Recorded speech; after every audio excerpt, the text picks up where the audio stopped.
Magandang araw po!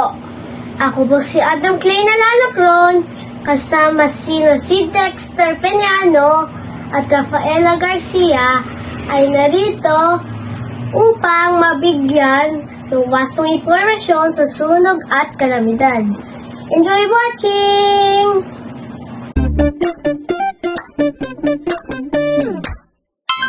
Sa mga pagkakataon na nakararanas ang mga tao ng banta ng panganib, narapat lamang na bawat isa ay nakakasunod ng maayos sa mga paalala at gamitin ng matalinong pagpapasya para sa kaligtasan.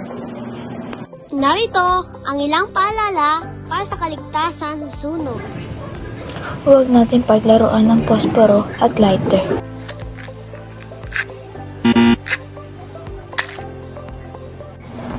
Number 2. Alamin ang mga maaaring maging emergency exit sa inyong tahanan. Number 3. Maging alerto sa mga amoy at usok ng bahay.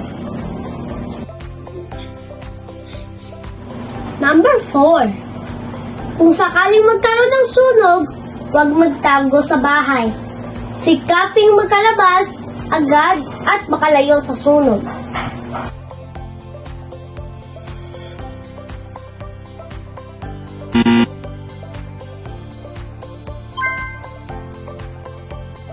Number 5. Para makaligtas kung sakaling may sunog, tumapa at gumapang palabas. Mas madaling makahinga kung bababa.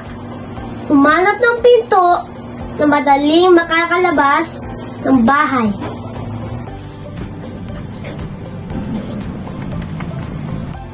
Number 6. Kung nasusunog ang iyong damit, huminto, dumapa at gumulong hanggang mapatay ang apoy.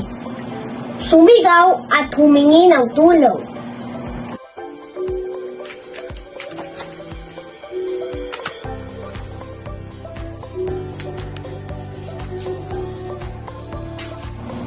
Number 7. Magkaroon ng plano ang bawat pamilya kung saan lalabas kung sakaling magkasunog. Number 8. Magsagawa ng fire drill para magkaroon ng sapat ng kahandaan.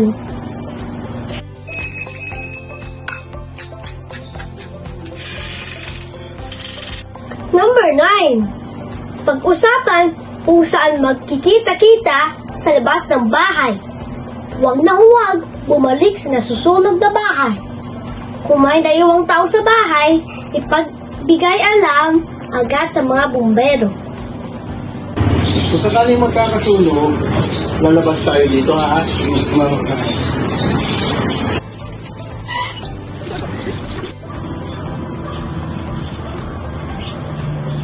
Hello po, fire station. May nasusunog na bahay. May naiwan po dito sa second floor. Doon po sa taas. Thank you po. I-display ang emergency number na maaaring tawagan.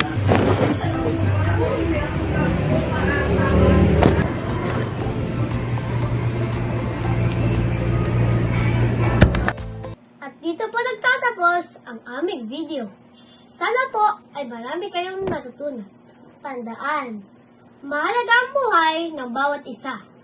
May magagawang mga tao upang magkatulong sa kaligtasan ng iba. Mahalaga rin na may wastong kalaman upang maiwasan ang sakuna tulad ng sunog. Thank you for watching!